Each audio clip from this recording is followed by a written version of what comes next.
Cata só essa mudança de visual da Cat, né? Eu não sei como essas meninas aguentam ficar com todo o cabelo, né? Não consegue, na verdade, porque é cada transformação radicalmente. E dessa vez a Cat decidiu lacrar. Voltou com a franjinha e colocou algumas cores no cabelo. O que vocês acharam? Lacrou bastante? Então confira o vídeo completo no canal. Pode fazer uma transformação em mim. Faz eu me transformar de ultrapassada em ultramoderna. Ótima ideia!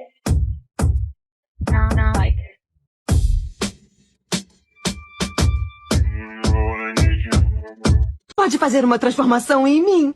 Faz eu me transformar de ultrapassada em ultramoderna.